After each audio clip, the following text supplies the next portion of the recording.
ঢালিউডের আলোচিত নায়িকা পরীমণি ফের নতুন করে প্রেমের গুঞ্জনে শিরোনামে এসেছেন। কয়েক মাস আগেই সঙ্গীতশিল্পী শেখ সাদির সঙ্গে তার সম্পর্কের কথা শোনা গিয়েছিল। এমনকি পরীমণির এক মামলায় জামিনদার হিসেবেও দেখা গিয়েছিল সাদিকে। তবে সেই সম্পর্ক বেশি দিন টেকেনি, এমনটিই শোনা যায়। কিন্তু গেল 10 আগস্ট ঢাকার একটি 5 তারকা হোটেলে ছেলে পুণ্যের জন্মদিনের অনুষ্ঠানে আবারও দেখা গেল গায়ক সাদিকে। এরপর থেকেই ফের তাদের সম্পর্ক জোড়া লাগার গুঞ্জন ছড়িয়ে পড়ে।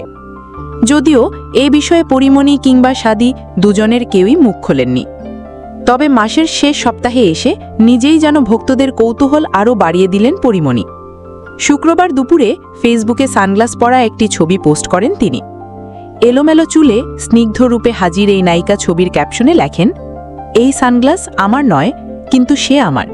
সবাইকে জানাই শুভ শুক্রবার। এরপর থেকেই শুরু হয়েছে ভক্তদের নানা মন্তব্য। কেউ লিখেছেন কে সে, কেউ বা জানতে চেয়েছেন পরবর্তী প্রেমিক তাহলে কে, আবার কেউ লিখেছেন ভালোবাসাই শক্তি। কারো কারো মন্তব্যে ভক্তদের অভিমানও ফুটে উঠেছে, আমার ভালোবাসা, যখন তোমাকে দেখি তখন অন্তর পুড়ে যায়। এমনকি কেউ মজা করে লিখেছেন শাদি আউট নিউ ইন। প্রেমের সম্পর্কে জড়ানো এবং সেই সম্পর্ক নিয়ে খোলামেলা থাকতে পরীমণি বরাবরের মতোই স্পষ্টভাষী। কাজের ফাঁকে ঘুরতে বেরোনো কিংবা বন্ধুদের সঙ্গে সময় কাটানো সবকিছুই তিনি শেয়ার করতে পছন্দ করেন।